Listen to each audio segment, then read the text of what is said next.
Hi, I'm Chris. And I'm Mira. We are associated members of ML4Q.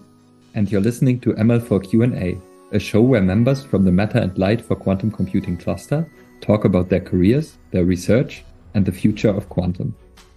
In this episode, we are excited to welcome ML4Q member Alex Altland.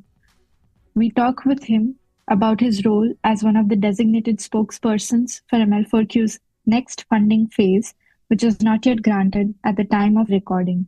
With decision day looming this May 2025, he'll share behind-the-scenes insights on coordinating the massive application. He also reflects on more than 6 years in the ML4Q community, highlighting key collaborations and projects. His research focus is on quantum field theory, quantum chaos, and topological matter. But of course, we also discuss his passion for teaching and writing popular textbooks, as well as his early career. Interestingly, he also transitioned from an early interest in chemistry to becoming a deeply conceptual theoretical physicist. There seems to be a recurring pattern of future professors briefly venturing into finance or consulting, only to return to academia with renewed enthusiasm. Mario Berta's story in the previous episode is another example. But now let's dive into what physics looks like from a conceptual and mathematical perspective with Alex Altland. Alex, we are very happy to have you on the ML4Q&A podcast. Welcome. It's really great to have you here because you are you became this spokesperson and sort of coordinator for the ML4Q renewal. We will start with your career and then get to that. Let's start with, how did you become a physicist? What was your path into physics? Okay, yeah, thanks for having me. First, I have to point out we are actually 3 spokespersons of ML4Q. My colleagues Silvia Papalardi and Christoph Stampfer from Aachen. Silvia is here in Cologne, and myself, so I'm one of 3. How did I become a physicist? I didn't intend to. When I was in school, I was actually a super crack in chemistry. I was absolutely into chemistry. I don't understand anymore why, but that's how it was. So I understood everything about chemistry. I started studying chemistry. The one thing about chemistry I did not understand is that it's an experimental science. And I'm not an experimenter. So I had to learn the hard way, and after one term dropped out and switched to physics, which was fortunately not quite as experimental. And that's how it started, yes. And from that point on, I was passionate about physics, yes. Mm-hmm. Do you have any important influences in your career, like some specific mentors or books or any events that shaped your path? Mm-hmm. Yeah, several actually. I'm quite old. I started studying physics in Marburg, and there I learned about this super famous guy Wegner in Heidelberg, and then I actually went to study with him and to Heidelberg, and he was one of my idols and still is. I mean, one of the best physicists we have had in Germany in the 20th century. Then a little later came the episode, when the Iron Curtain came down, late 80s, early 90s, and this wave of Russian physicists came through, just freshly emigrated from Moscow or Leningrad on their way to the US, stopping over at our Max Planck Institute in Heidelberg, and they were kind of bored, and in their boredom started to talk to me and educate me in their Russian style, and this was a massive influence. So I got exposed to this Soviet style of doing proper physics with small parameters and diagrams and all that stuff you could not learn quite such a form here, and that was an absolutely strong influence which for throughout my entire career, and it put me on this quantum field theory path for the rest of my scientific career. Yes. So basically, this Russian school is very mathematical. Did you, at what point in your career did you find the Landau books? Did you ever look into them? Yeah, actually, I never liked them, strangely, which was, I didn't become quite Russian. The Landau books, they all told me that they are also genius-like books, and it was a little bit the way beyond me, the way Landau explained stuff. So there's another one which you may not know, Abrikosov, Gorkov, Jeloshinsky.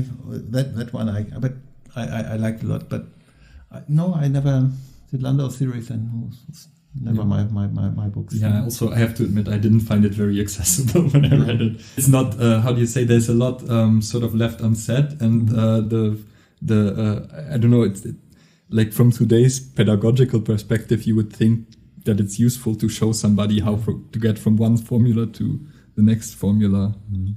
Yeah, it also teaches too much, and frankly also not quite the direction I'm super foremostly interested in. So, But yeah, so early on you were already, like, you sort of became a very mathematical physicist, let's say, or a physicist with a strong background in the math for quantum field theory and so on. Yeah, well, somebody told me that there is a saying that somebody is always somebody else mathematical physicist. Yeah, so many people consider me as super applied and basic guy, and others consider me as hardcore mathematical. It just depends on the perspective.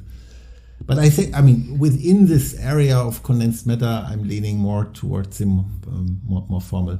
Yeah, previous guests we just had Frank Wilhelm Mauch. He's, for example, much more applied. Like he will actually go to the experimentalist and say, well, can I actually model what exactly is happening in your experiment? And you're more sort of broad strokes and telling the experimentalist, maybe you should consider this. Not even that. Or not even that.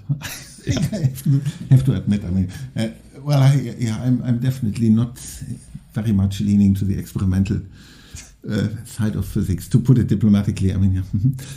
So I'm more interested in concepts, actually, and I'm not so much in phenomena.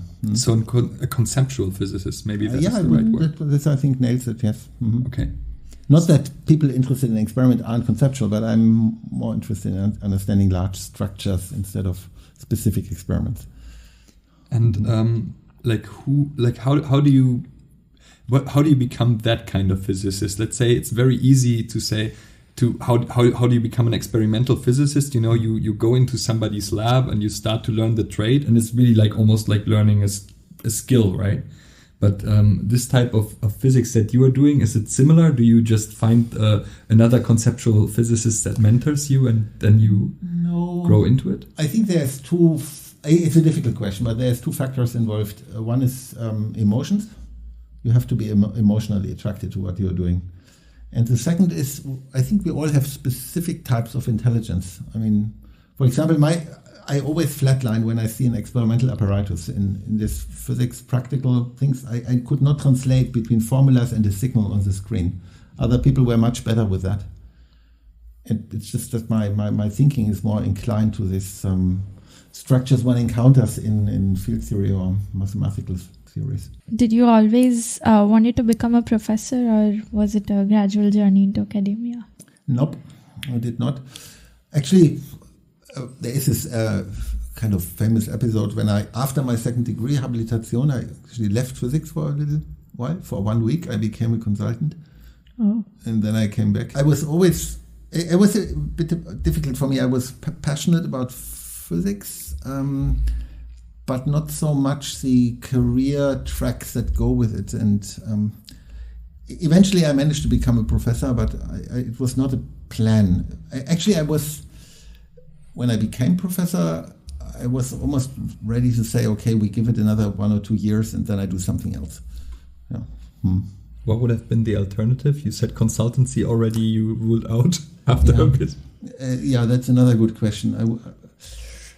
It would have been difficult for me to answer this question, but I was prepared to face it in earnest, and I was, because there's so many interesting things you can do in life. What are the cool things about being a professor that kept you doing it? Lots of, actually. When I became consultant, I had to cycle out to some office here in Hürth and open my Excel spreadsheet or some database and relate to some Ford stuff. And at the same time, there was a workshop in Santa Barbara ongoing on some subject I forgot, but I knew I can right now. I can be in Santa Barbara and think about cool things. And what is it? You have a lot of freedom. You don't have a boss. It's an enormous amount of work. Myself and all my colleagues, we work like hell, but working a lot is easier when you basically don't have rigid confines. When did you run into quantum information theory, which now, is a big thing in ML4Q and which you now also contribute to? But I guess what was the moment when you noticed this? So, metaphorically speaking, quantum information theory grew next to me in parallel. And I just didn't notice. I was interested in other things. And so at about 2010 or so, it became unavoidable. I had to know a bit of what's going on. And I'm actually not contributing in any way to quantum information theory. The field is at a level where I simply cannot do. I'm trying to dock to these developments by, trying to make what I know useful to certain aspects of it. Good example is, maybe we get into that, is work on many body aspects of quantum computers and so on. Quantum information theory is also something that requires its own intuition, and I just don't have this intuition. Okay. I cannot think in terms of entanglement entropies or all this. People are so fast with these concepts these days. It's just not me. So I have to, when I was studying, I saw both things. So I had some lectures about, quantum field theory, and I also had the lectures on quantum information theory. And for me, the quantum information theory was very appealing because, in field theory, you basically already have to understand the residual theorem and all this math stuff around it, which people keep going to. While in quantum information theory, it's mainly, somewhat matrices. And as long as it's finite dimensional, it's sort of like any idiot like me can go to a laptop and check it out numerically quickly. Yeah, that's certainly true. If you want to be cruel, you would say it's all linear algebra, quantum information. And field theory and many-body theory and all this, they certainly have their learning curve. But that's not to say that quantum information theory is easier. It's just that the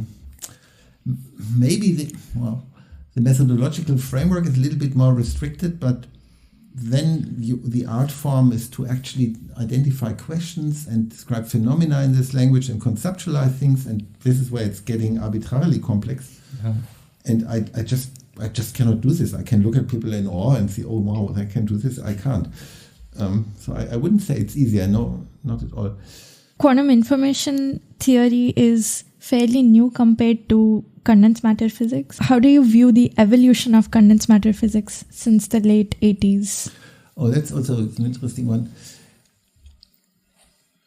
Actually, I don't consider myself as a condensed matter physicist.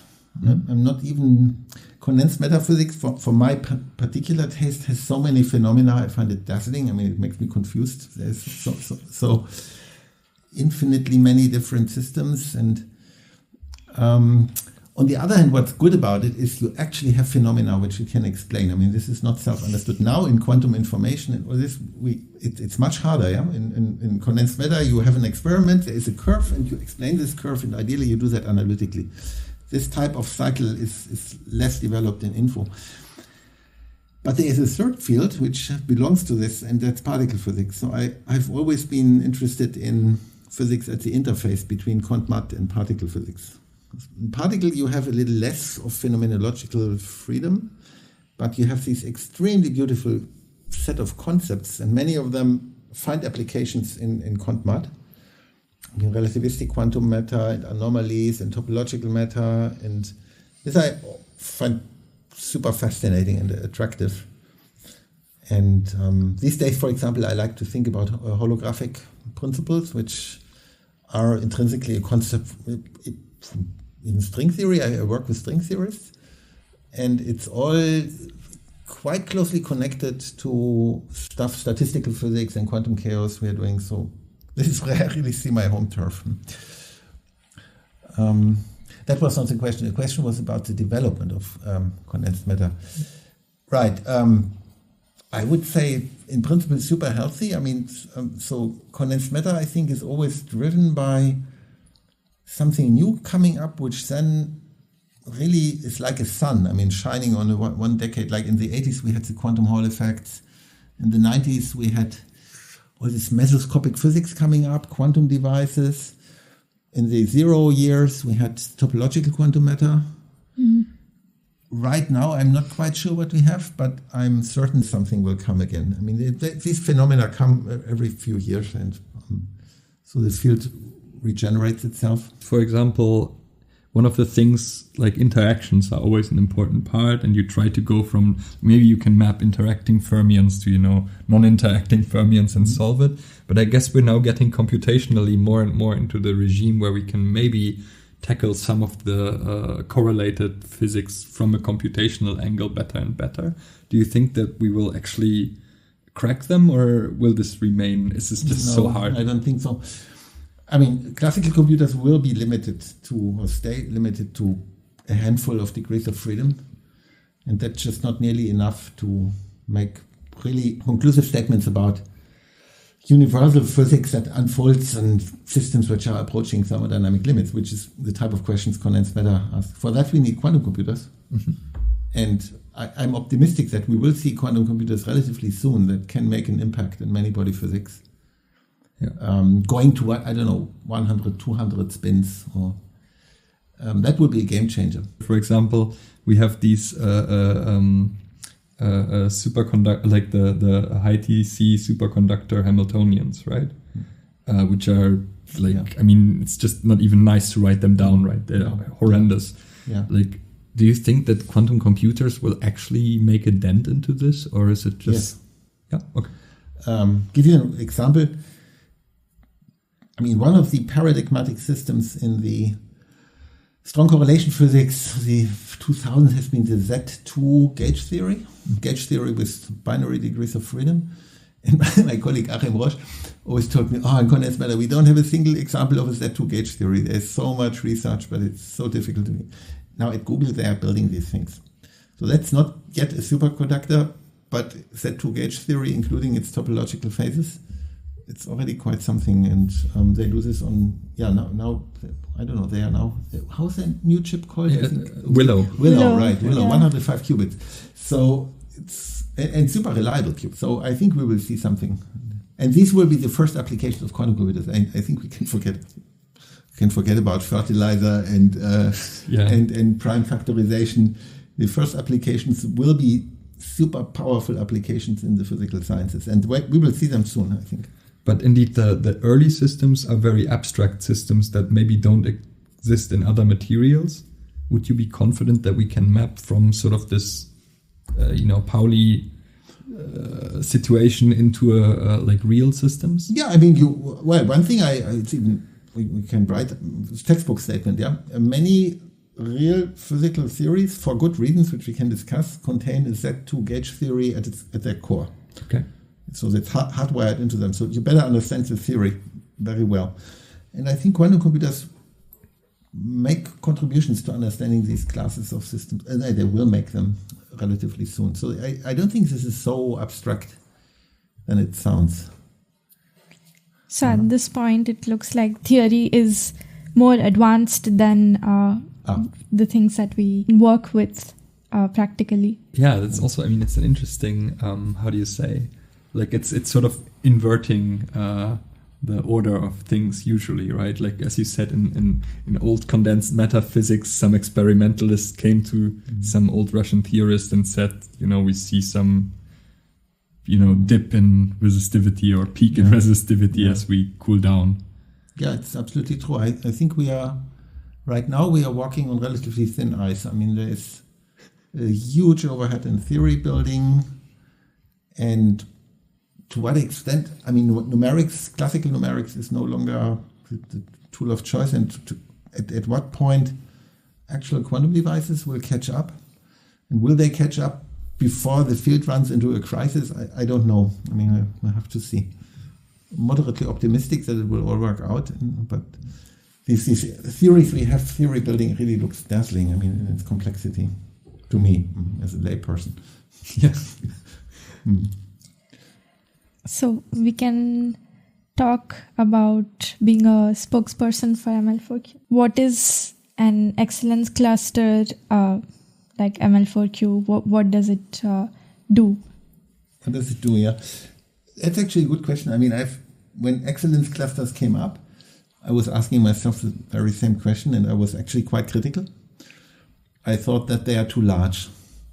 Excellence clusters cover... In Heidelberg, they have this excellence clusters, which is just called structures.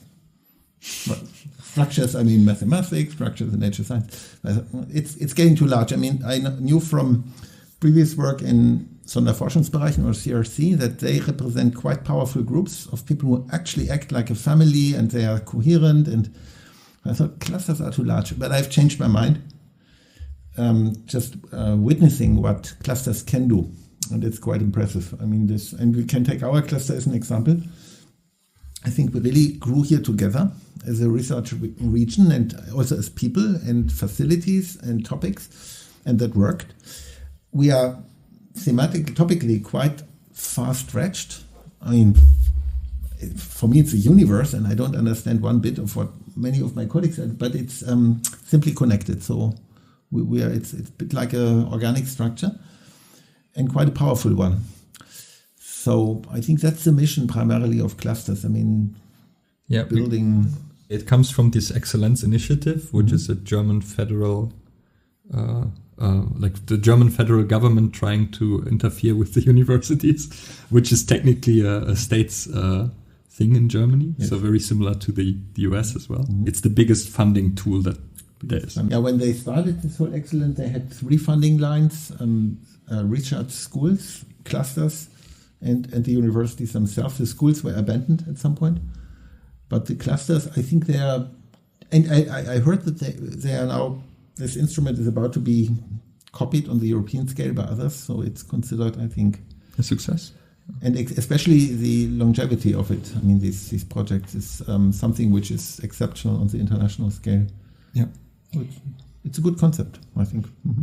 You mentioned that some of your colleagues do work on very, very different topics that probably you don't understand. Yeah. But did you, under this excellence cluster, did you venture out of your comfort zone and into some topics that are very, very different? Yeah, I did, and several others did as well. I mean, it's something it's quite a mundane process. You just start chatting to one of your colleagues at a conference, and you realize, there is something you can do. I mean, in my case, this was this anecdote where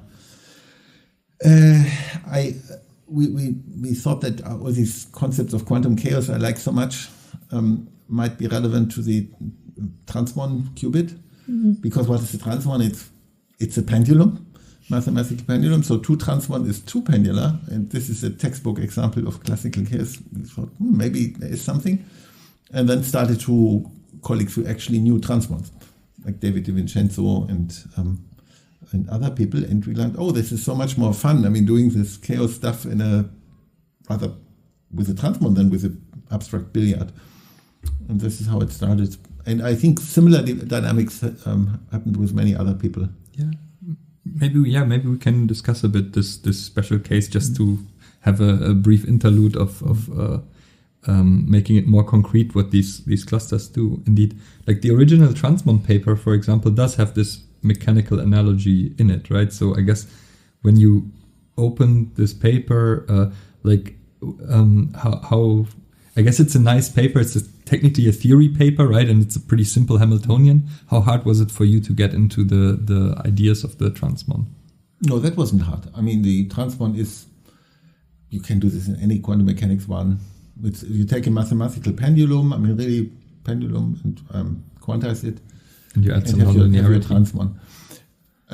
But the trouble starts when you couple several of these guys, and lots of coupled pendula is this deeply dangerous system, and it's the total antagonist of what we associate with a quantum computer. A quantum computer should be reliable and so that I couldn't square this. Yeah. And then I realized that you invite 2 devils at the same time. On the one hand, you have this chaos, and then you tame this chaos by introducing disorder. So you invite another dangerous guy. And the intuition is, it's another lecture course thing. If you want to avoid a resonance, you can make your system random so you don't get dangerous resonances, like when army units march over a bridge. They do this, yeah. And this is exactly what they're doing in a transmon processor. And I thought, wow, this is courageous. And we looked deeper into that. Yeah.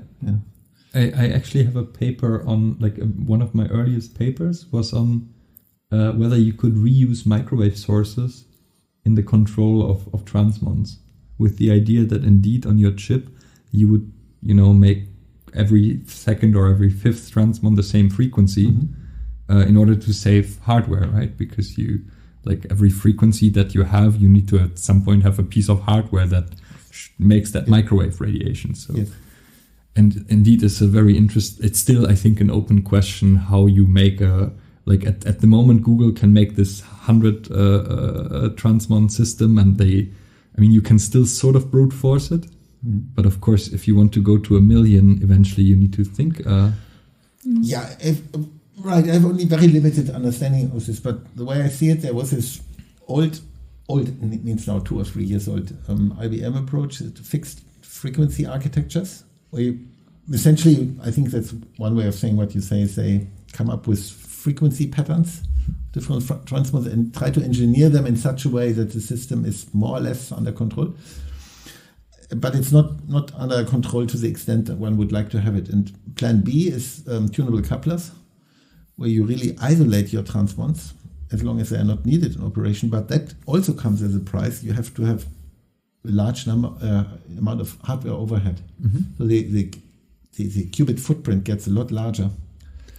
And with the transmons, it's really uncomfortably large. That's, I think, why we have 100 qubits and not 1,000. And all this wiring and is getting more and more involved. So I don't know where it's going at this point.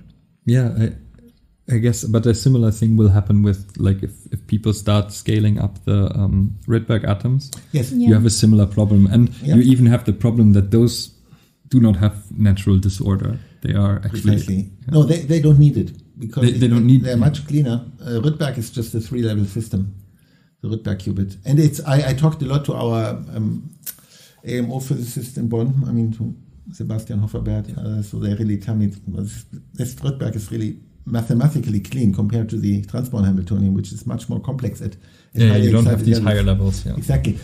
But in fact, it's a major part of our proposal is precisely this argument that all of these established qubit technologies will reach their limit not in the 100,000 qubit range, but thousands. And from that point on, we probably have to build modules and connect them, which is the mission of ML4Q, right? Yeah, and you really show, there's already, we can show here that there's a lot of internal connections going on. Yeah. So apart from working, so for the last 7 years, you were one of the people within ML4Q and working with different collaborators, but now ML4Q is in this stage of being renewed. The Excellence Initiative needs, we want 7 more years of this cluster. And you stepped up with partner spokespeople that you talked about, and there was a big coordination it's essentially a new funding round, right? Yeah. It's sort of a new application. What got you into this? How did you step up to this position? Well, it wasn't an active process in any way, and I was not even a part of the steering. How do we call it? Steering committee of ML4Q1 committee. Yeah. So I followed what ML4Q from the beginning and was involved in thinking ML4Q, but was never particularly close to its leadership. But at some point, the body of ML4Q people, we thought that the field has changed beyond recognition in these last 7 years, and we have changed, and we have to think the project anew, and one person had to coordinate this. And there were lots of people who could have done that, and none of us wanted, actually, which is a good thing. You don't want people who are too ambitious to. It's just who would be ready to actually sacrifice their research for 2.5 years. That was the price to pay.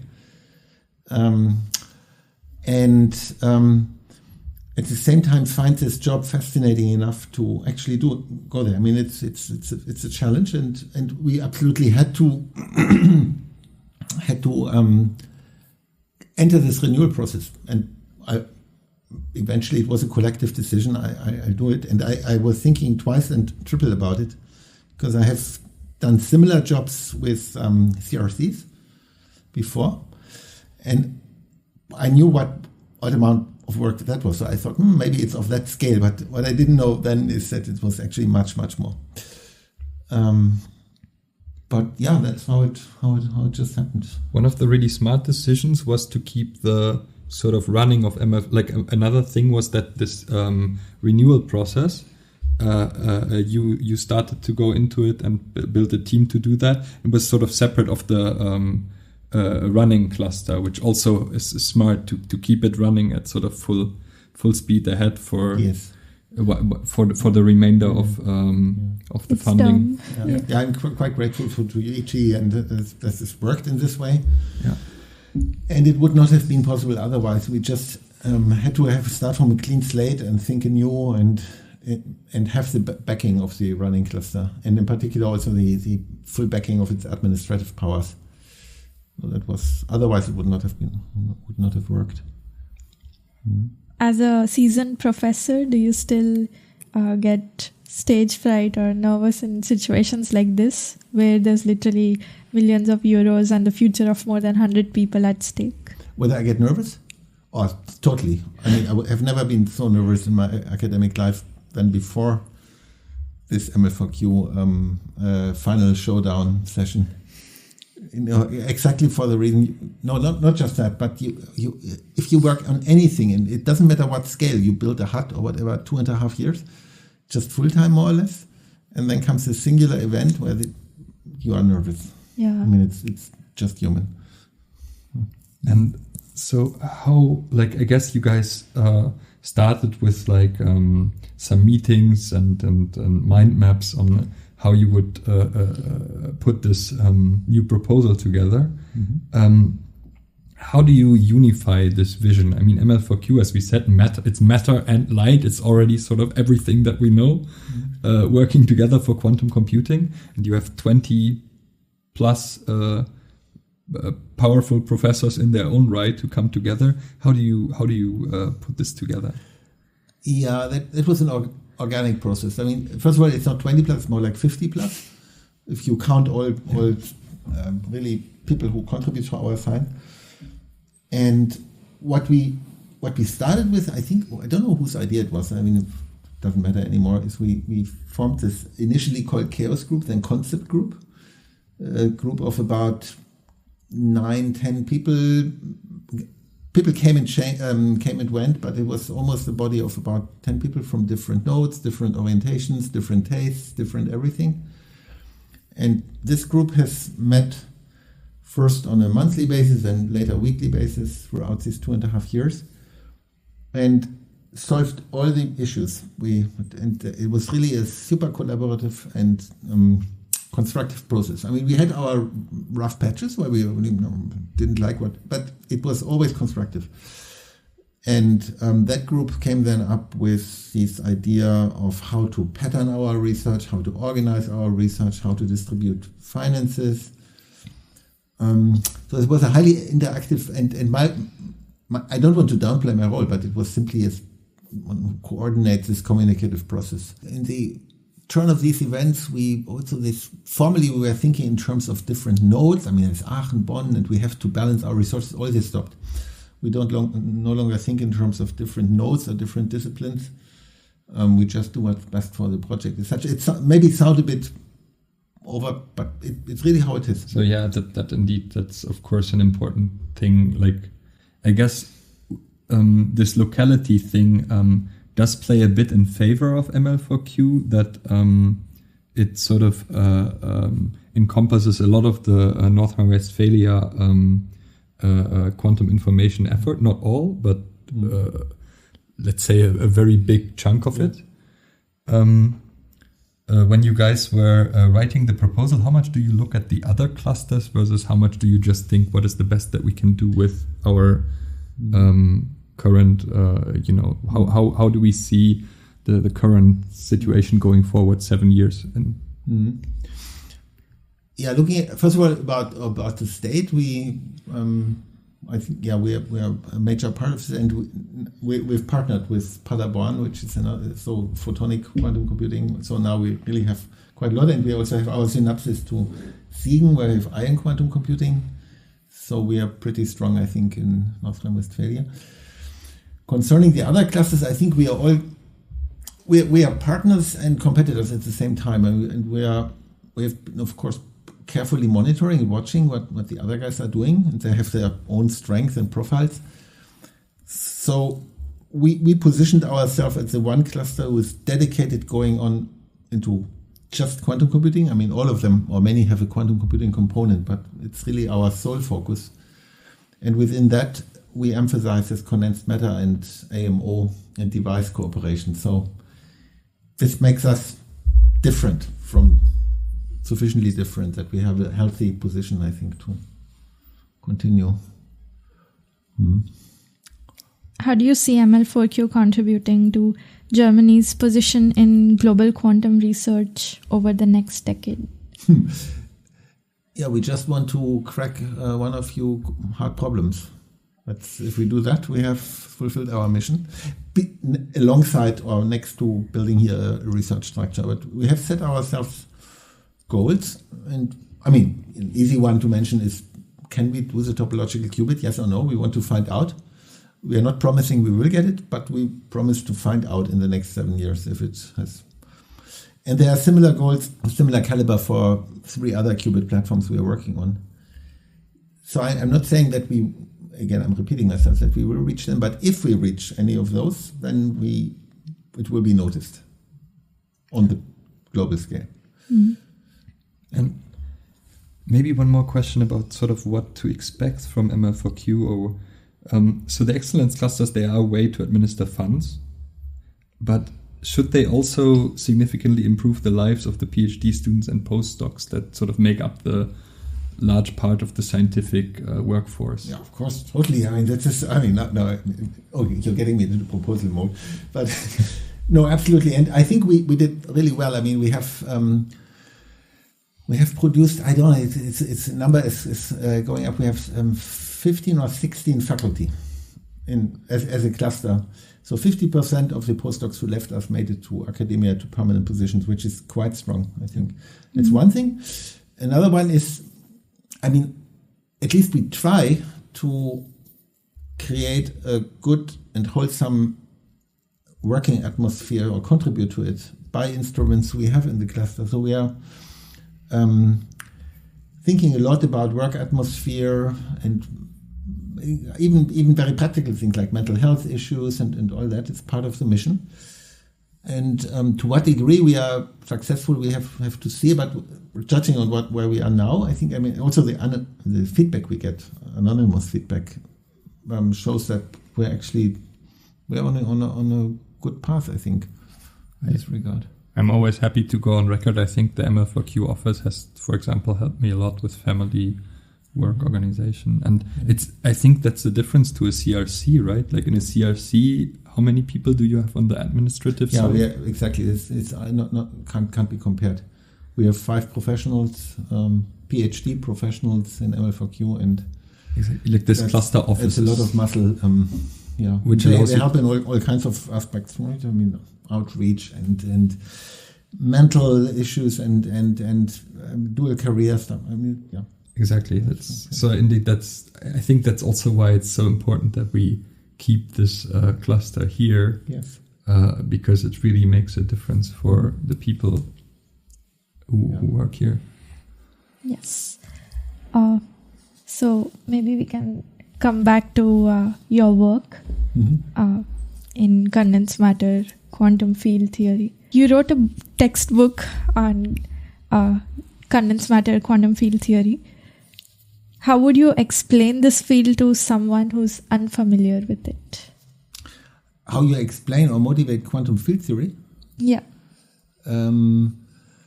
With the more is different paradigm, perhaps.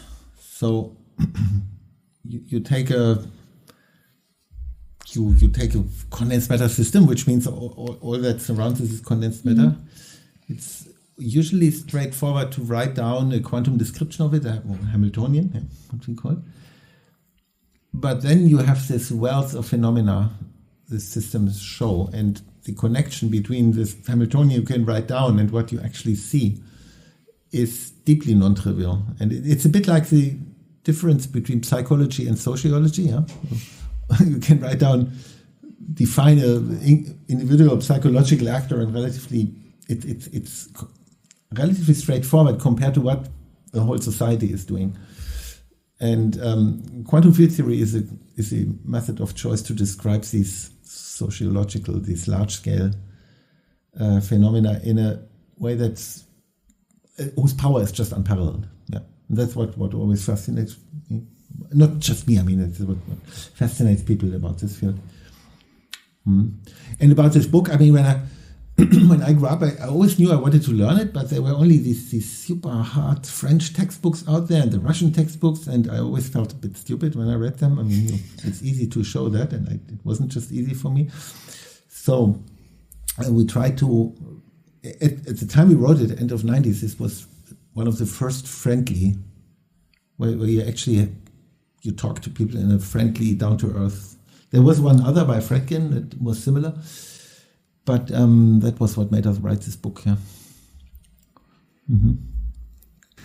When you solve problems, do you think in equations, in concepts, or in visualizations in field theory?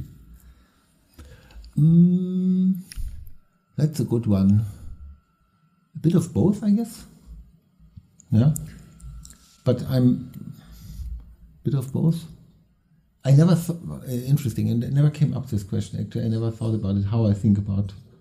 I always thought, like, when I saw the lecture, like when I had lectures in field theory, it always, somebody writes down some integral, and then at some point they draw a complex plane and they say, there's these, these poles or whatever, and then they say, okay, but if you integrate like this, it's all trivial, and then they give you the solution. Yeah, I love that. I feel very much at home in this way of thinking. Exactly. But what's like, how do, like, I mean, for me as an outsider, I learned it a little bit, but this connection between the visualization and the math is not at all trivial at all. Yeah, but sometimes math doesn't want to be visualized. It just wants to be kept on an algebraic level. Yeah, exactly. So it can be sometimes too much of visualization can be a sweet poison. Yeah. One example is if you always think of vectors in terms of little arrows, and then somebody comes and tells you, you expand functions of a sphere in a complete set of basis functions, so all of a sudden it's no longer arrows, it's functions. The intuition of linear algebra still works, but the visualization is no longer good. Yeah. So you're actually at home with the equations as well. Yeah, if you do that for as long as I've done it, at some point it just sinks in to some degree. I was wondering, like, whether somebody looks at an equation and sort of imagines the sort of this integration path or decide. I don't know. I have some kind of, there are these synesthetic phenomena, in my mind. I know that when I imagine numbers, they always follow a very distinct string. So there's this three-dimensional line in my head, and it doesn't go away. It's always like 7 is there, then comes 8, then a corner, 10. But that's a stupid analogy. But I think all our minds do these funny things. Quantum field theory is a field of, like, it is a field of legit geniuses occasionally, right? Like the people who drive the field forward, like this. Occasionally, people who come in and they sort of, I don't know, do things that people before didn't expect, like. Yeah, that's another interesting one. In the olden days, first 3 quarters of the 20th century, physics was much smaller. We had only very few people, and I think those few we have been exposed to a super cruel selection process. Then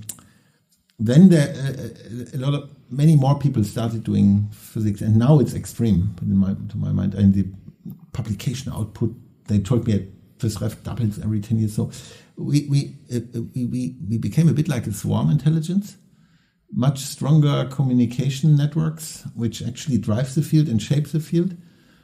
And then you still have your occasional geniuses who act as a vector, so the swarm follows. Mm-hmm.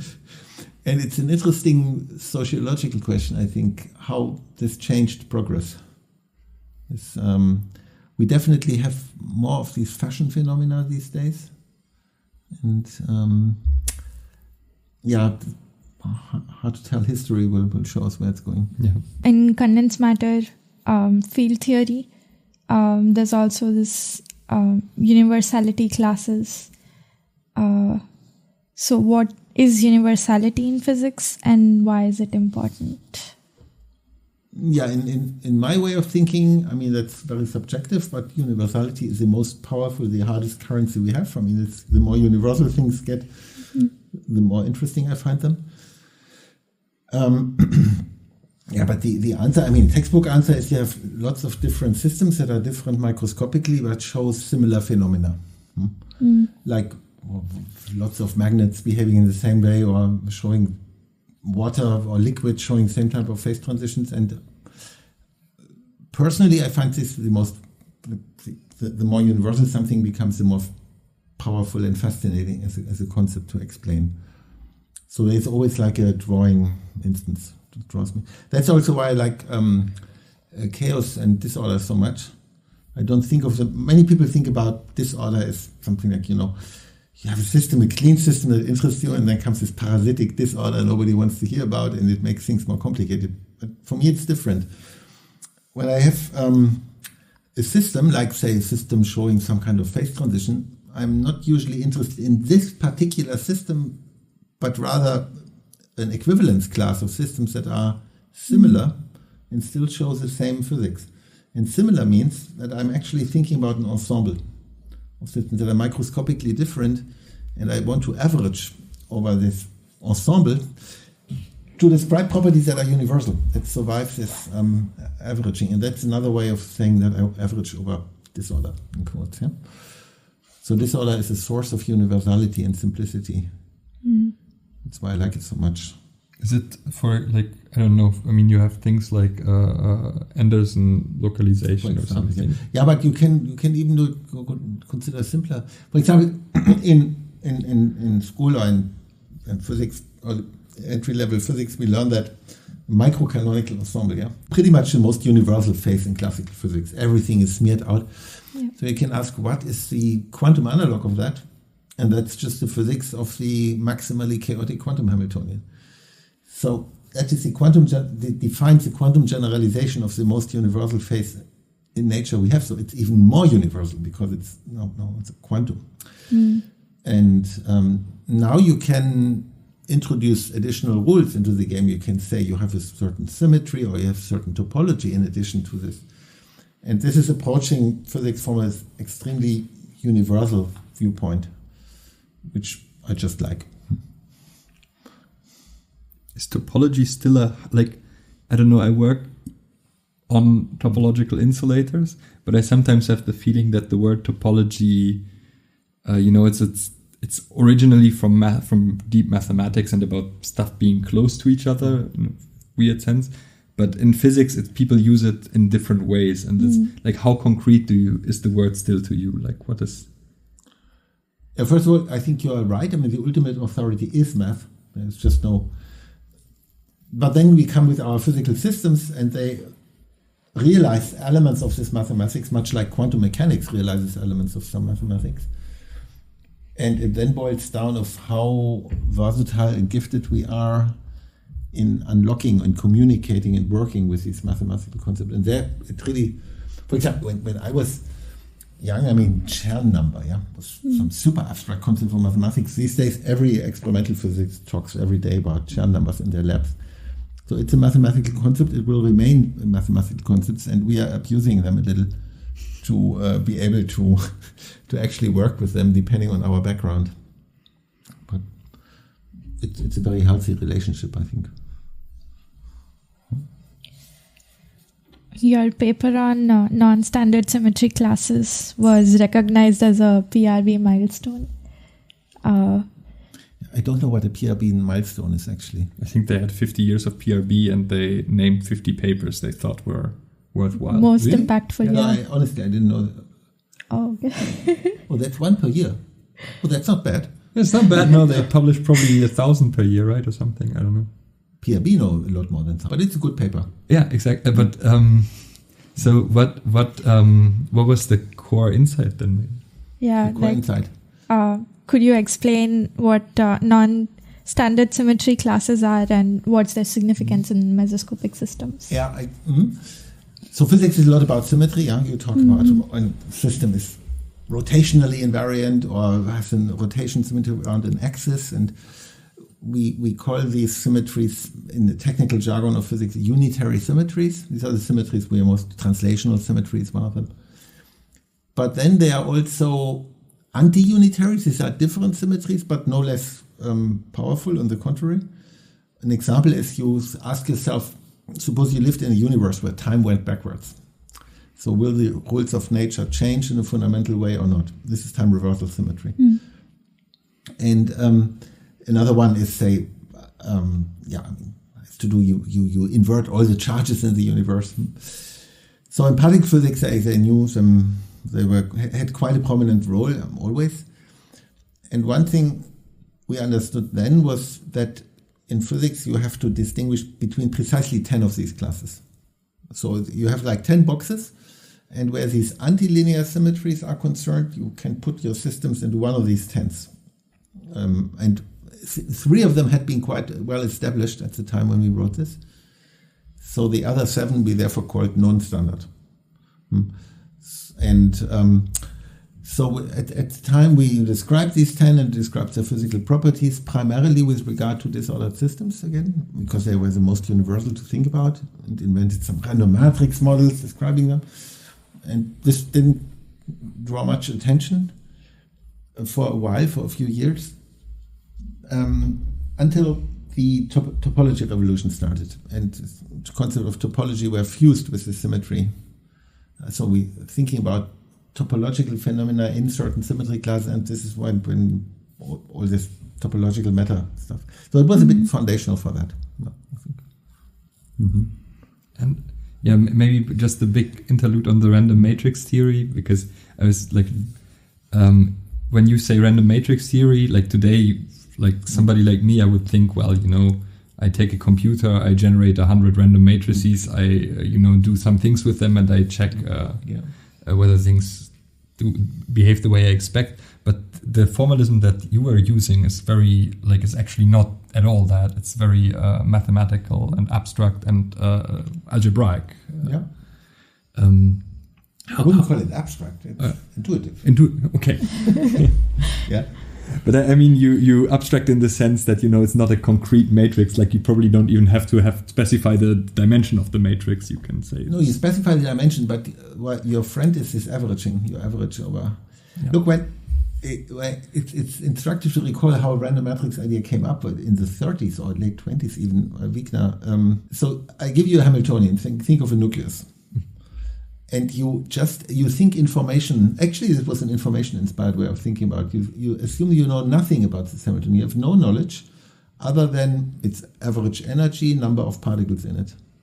So how would you describe it? What would be a Hamiltonian which you write down, which doesn't assume any previous knowledge, and so it must maximize entropy. And Wigner came up with the answer. It's a Gaussian distributed Hamiltonian, what we call a random matrix Hamiltonian. So this high level of entropy actually helps a lot in analytical calculations. You can average relatively effortlessly over ensembles of these guys because there's so little structure in these averages that you don't have to have a computer to make strong statements. That's the beauty of the concept, actually. This also then, let's say, a lot of this mesoscopic physics then relates to superconductivity and semiconductors and within ML4Q in the Majorana, right? Mm-hmm. Can you explain maybe how to go from the abstract symmetries to the more concrete super semi? Yeah, it's actually funny. When we wrote our symmetry class paper, these were the 90s and quantum chaos, we were thinking of systems that would realize the non-standard symmetries and be experimentally realizable. And what we came up with were superconductor-semiconductor billiards. So the semiconductor, we call it class A or class A1 or A2. I mean, that's standard. But if you attach a superconductor, you get these charge conjugation properties. This So these billiards would show the random properties, if they're chaotic billiards, we were expecting. So we talked to experimentalists, to Charlie Marcus, who later became famous in Majorana physics, or was already famous then. And he told us, semiconductor and superconductor coupling, no way, they hate each other. So you cannot do it. So that's why we were then quite surprised and delighted when people thought hard later about, inspired by this or motivated by this topology stuff, how to actually make these systems. And indeed, what's the symmetry the superconductor brings in? Well, you have these symmetries under charge conjugation that distinguish a BCS superconductor and send the system, say, from a symmetry class we call A to D or BD1 or class D, which is the Majorana wire. Yeah. These are all non-standard symmetry classes, depending on their behavior under time reversal and superconducting pairing symmetries. And on paper, this is all very easy, but in practice, indeed, putting together the super and the semi will probably continue for the next years to have a lot of debate about Majorana. Like, there's not going to be the easy, this is perfectly Majorana. It's just the way that it is in the textbook. You tell me, you are the expert. I mean, no, but easy it is not. But then it is also no rocket. Does one say it's no rocket science? I mean, it's a band structure effect, right? We are talking about. It's not super mysterious physics. It's a band structure effect, and this bloody Majorana must be there. Yeah.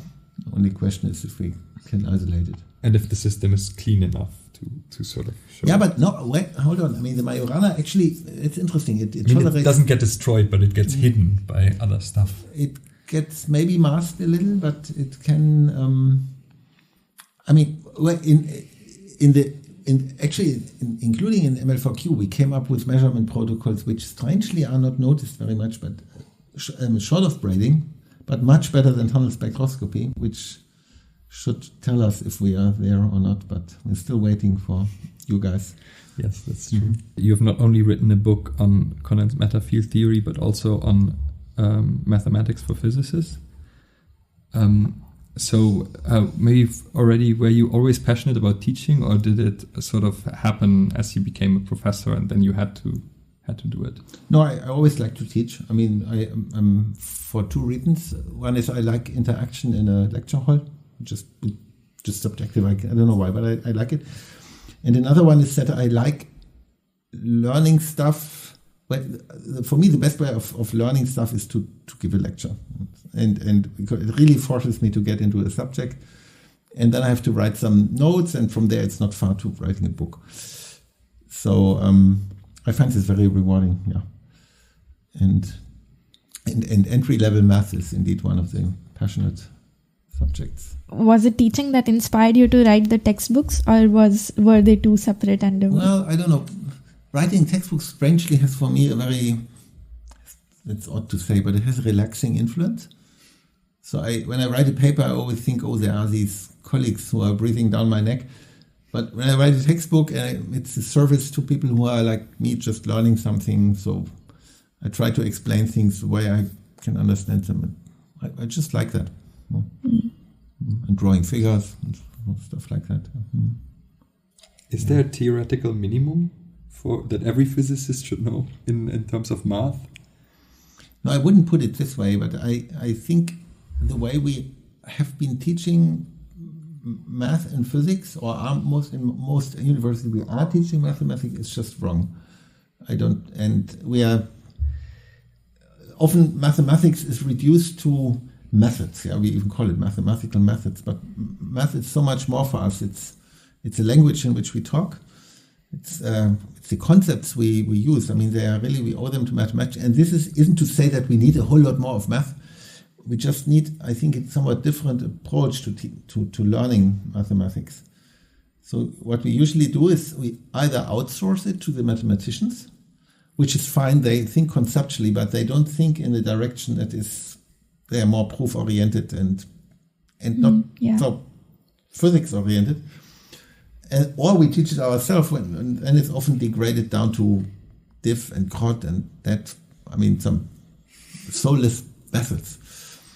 And I think there is a middle way between these two, which is us teaching mathematics, but in ways which are a bit more conceptual and not so. And I think it's especially helpful for students who are not so strong. The strong students, they immediately grasp all these connections, but the somewhat weaker students, for them, say a conceptual approach to introducing vectors as opposed to vectors is just arrows in some vector space is extremely helpful and important. And this is what I understand as conceptual math teaching. And we just wrote a book about it. And it changed the culture of math teaching in Cologne here, I think. Yeah. What, according to you, is the best format for teaching mathematics or theoretical physics? Is it traditional lectures, or is it this flipped classroom concept, or is it something entirely different? I have no clue. I really don't know. But I know that in Corona times we experimented a lot, and it's apparent that we went back to the conventional lecture course format, which may be a lack of imagination or may tell us that it's actually not so bad after all. Our colleagues in didactics tell us that no person can stay awake for 90 minutes and be exposed to this information inflow.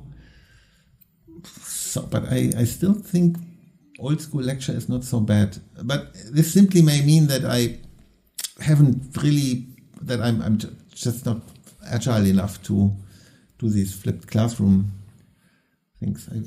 I mean, the other thing, now we have these computers which like let's say with an AI assistant, you can even have it write the Python code for you to integrate something, right? Sure. Like I don't even have to be able to program anymore. I can now just go to and say, ChatGPT, please solve this integral for me. And maybe even show me a derivation. We're not so far away from this. Does this change how we teach people? Will this change how we teach people? I'm not sure, actually. It's interesting. I mean, we bought a Mathematica license campus-wide. So I'm trying to integrate a lot of Mathematica into my courses, show them nice pictures which I generated, and we encourage them on the tutorial sheets to work a bit with Mathematica. The resonance to that, the reception is actually not so strong as I would have thought it would be.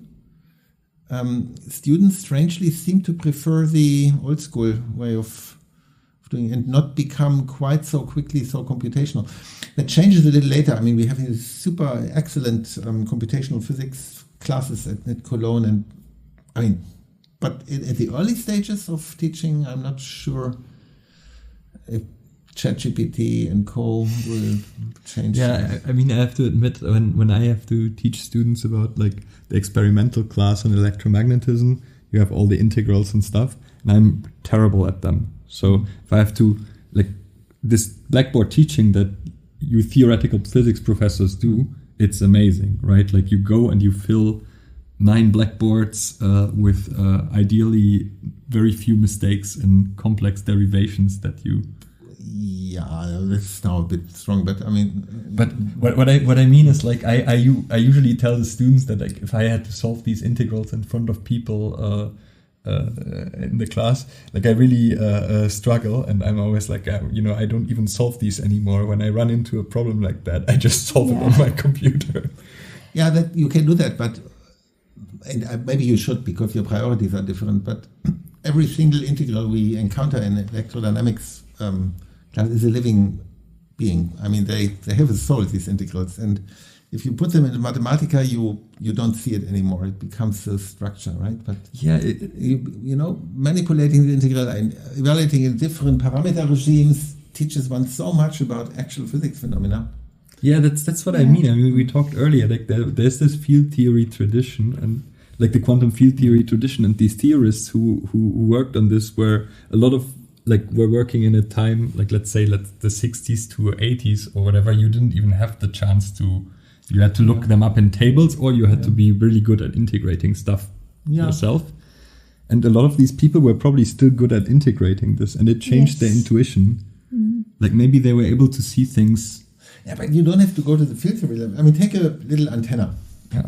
And it radiates an electromagnetic field. So you have a relatively benign looking integral. It's half a line that actually describes the radiation field in terms of this source. And it has different regimes in which you can evaluate a Taylor expand here or there in this parameter, and they all tell you, now you get a spherical wave, now you get a planar wave and whatever. So you can call it integrating, but you can also call it physics, right? I mean, sure, exactly. It's important for intuition. This algebra, like the intuition based on the equations, actually does help. Yes. There's an equation-based intuition and there's sort of a visual intuition, and they relate. Yeah. And the numerics can actually make it easy for you, because if you do the numerics, you can just look at it. You can, I'm interested in this vector field, and I program it into my computer, and I can look at what it looks like, and then I can think maybe this inspires me to solve it. Sure, that's totally okay. What I tend to avoid is doing, even in my research, doing Integris Mathematica. I try to not to, because I usually miss out when I do that. So you really sit down and do solve. Anyway, I have a bug in my code and I don't notice. And So you do solve these equations? Yes, I try to work mostly on it, if I can. So indeed, if you have a lot of this practice of solving the equations, it also gets easier to sort of teach these classes in front of students, right? Because the most amazing theoretical physics class is the one where a student asks a question and the teacher then says, well, let me just solve this other integral that you just asked about and show you guys that I can do this. But these are the situations where you expose yourself because you don't know if exactly, you don't know if it's going to go well. You don't know if it goes well. It always rises the blood pressure a little bit. Okay, it's very good to see that you still... No, absolutely. Facing a lecture hall is a scary situation. 100 people looking at you, you can easily embarrass yourself. Yeah, exactly. Yeah. We're probably covered a nice amount of topics now. Thanks a lot for being here. Thanks for having me and asking these nice questions. Yeah.